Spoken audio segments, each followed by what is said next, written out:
Bom dia para vocês, boa tarde para nós aqui. Isabela, realmente o que eu vi esta noite aqui em Tel Aviv, eu nunca vi. E eu cubro tudo o que aqui acontece há várias décadas. E eu fui à varanda no momento em que se ouviram as sirenes e era como a Guerra das Galáxias.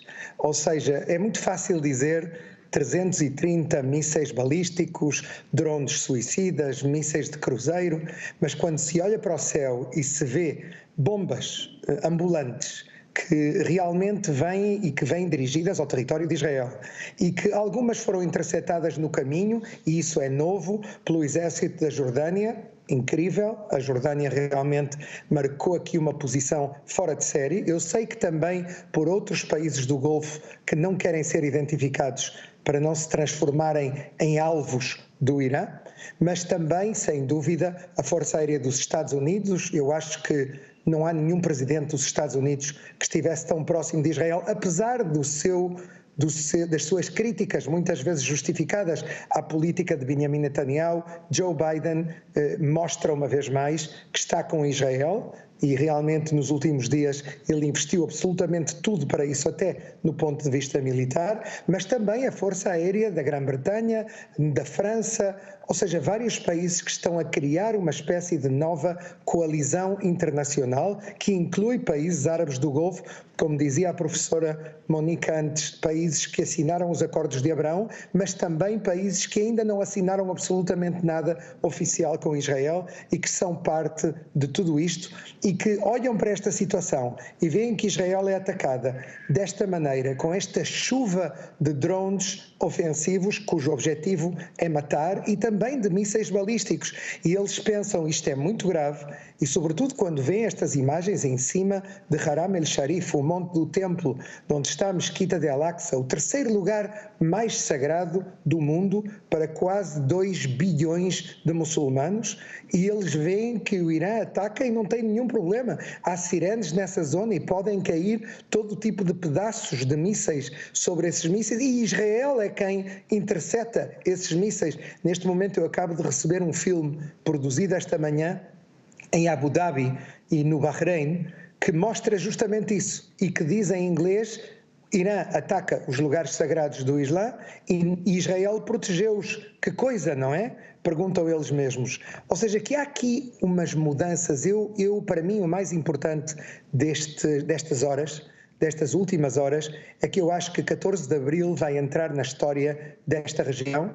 É uma data mais crítica, que tem um antes e um depois. Como vocês muito bem diziam, é a primeira vez que o Irã ataca território de Israel, mas no fundo é a primeira vez em 250 anos que os persas atacam de forma direta outra zona, outro país. Nunca tinha acontecido. É uma coisa completamente nova. Tinham atuado através dos proxies muitas vezes. Fizeram atentados até na América Latina, em Buenos Aires, contra a Embaixada de Israel, contra a comunidade judaica ámia, mataram centenas de pessoas, feriram centenas de pessoas em atentados que foram feitos com a mão do Irã totalmente clara e do Hezbollah.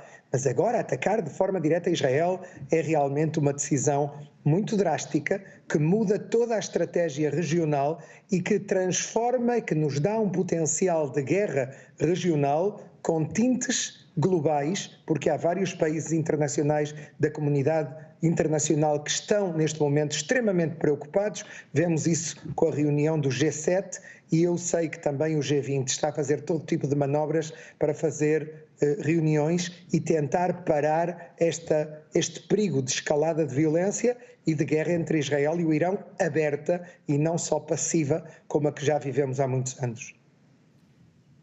Henrique, aqui é a Marita. Eu queria te perguntar o seguinte: hoje não tem escolas, o funcionamento das escolas está suspenso. Eu queria te perguntar sobre a proibição de reunião de mais de 1.000 pessoas nos lugares. A gente vinha vendo várias manifestações de famílias de reféns que gritavam cada vez mais contra o governo, insatisfeitas com a maneira como as coisas estavam sendo encaminhadas e tal. Qual é a sua análise sobre o que isso tudo que está acontecendo vai fazer pelo Netanyahu? Fortalece o Netanyahu? Essas manifestações vão perder um pouco de força? até porque estão proibidas nesse momento, mas qual é a sua análise sobre o impacto disso sobre o Netanyahu politicamente? O Netanyahu é o grande responsável do fracasso de 7 de outubro. E isso a população sabe e é consciente disso. E vemos isso nas sondagens. Vemos como Netanyahu perdeu em 6 meses a metade do seu poder político e o seu nêmesis, o rival do Netanyahu, é o Benny Gantz, que antes vocês citavam, que se define como o novo Yitzhak Rabin, que é um homem que poderia ganhar as próximas eleições quando houver essas eleições. Eu acho que o Netanyahu, a situação dele é precária, é difícil em todos os aspectos. Eu estou a cobrir todas as manifestações, Marita, estou lá em todas elas, sobretudo nos sábados à noite. São centenas de milhares de pessoas. Ninguém os vai parar, nem o Netanyahu, nem absolutamente ninguém. Eu acho que é um processo que eu vejo já desde janeiro de 2023, que começou com as manifestações, que levaram todas as semanas às ruas mais de 500 mil de pessoas. Isso é realmente uma coisa que não tem precedentes também na história de Israel, que é um país no qual, como vocês bem sabem, dizem 2 judeus, 3 opiniões. A polémica política é sempre muito profunda, as diferenças são muito grandes, é tudo muito apaixonado. Eu acho que muito rapidamente, e eu atrevo-me a dizer já no próximo sábado à noite, vamos ver manifestações muito fortes que vão exigir 2 coisas. Uma, a devolução dos 133 reféns que ainda estão nos túneis do Hamas, quem sabe quantos vivos e quantos mortos, provavelmente muitos deles já mortos, talvez mais da metade, segundo se teme, a ser violados, a ser maltratados, a não ter comida, e tudo isso dura já 6 meses e meio. Isso por um lado, e pelo outro lado pedir ao Netanyahu, exigir ao Netanyahu eleições antecipadas. É possível que o Netanyahu ganhe um pouco mais de poder em relação ao que tinha no dia 13 de outubro, depois do que aqui aconteceu, porque o que aqui aconteceu é um pouco um equilíbrio ao que aconteceu no dia 7 de outubro. No dia 7 de outubro foi o maior fracasso da história de Israel do ponto de vista militar. O Yahya Sinwar, o líder do Hamas, é considerado no mundo muçulmano o novo Saladino, é o único líder árabe e vem de um grupo não demasiado grande, o Hamas, que conseguiu golpear Israel de uma forma clara nas últimas gerações e conseguiu provocar o dia mais sangrento da história de Israel nos últimos 140 anos. Isso é realmente único, mas ao mesmo tempo nós vemos que há agora uma tendência a ir para a frente e dizer, pronto, agora há uma possibilidade de criar algo novo, que é o que o Benny Gantz repete continuamente, criar uma coalizão regional. Vejam o que aconteceu aqui, vamos continuar os acordos de Abraão, vamos continuar a normalização com a Arábia Saudita, que o Hamas e o Irã queriam matar no dia 7 de outubro e quase o conseguiram, mas conseguiram adiar tudo isso. Mas ao mesmo tempo, Israel teve,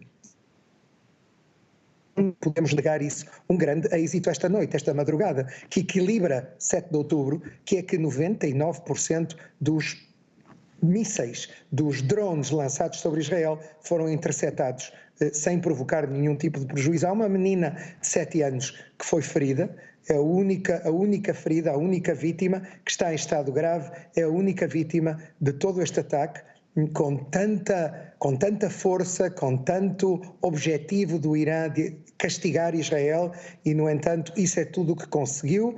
É verdade que isso é um custo económico brutal. Israel paga aqui 1 bilhão de dólares neste dia, realmente para se defender do Irã. Eu penso que todo o mundo está a perguntar neste momento, embaixadores de muitos países me telefonam e me perguntam, Henrique, vai o Netanyahu atacar hoje, amanhã, depois? Eu não sei, a minha bola de cristal está um pouco turva, mas o que eu posso dizer é que, na minha opinião, Israel não o vai fazer sem coordenar com os aliados, com os novos aliados, sobretudo com o presidente Biden, que está muito em cima, que tem a mão no volante todo o tempo, e ao mesmo tempo também com os novos, velhos aliados europeus e do mundo árabe, que Israel vai tentar manter aglutinados neste grupo de países frente ao Irão. No fundo, isto vai lembrar um pouco o que eu vi no Iraque, em 4 vezes que lá estive, na coalizão internacional de 75 países contra o Daesh, contra o Estado Islâmico. O que Israel gostaria de criar neste momento é um grupo parecido de países que façam frente à ameaça do Irã, porque o que o Irã quer conseguir, e de facto quase começou a conseguir, é criar de meia-lua, de mini-império xiita, o Iraque, no Iémen com os Houthis e em Gaza com o Hamas e com a Jihad Islâmica, e fazer um círculo de fogo à volta de Israel. Quem dirigia esse círculo de fogo era o general que Israel matou no dia 1 de abril.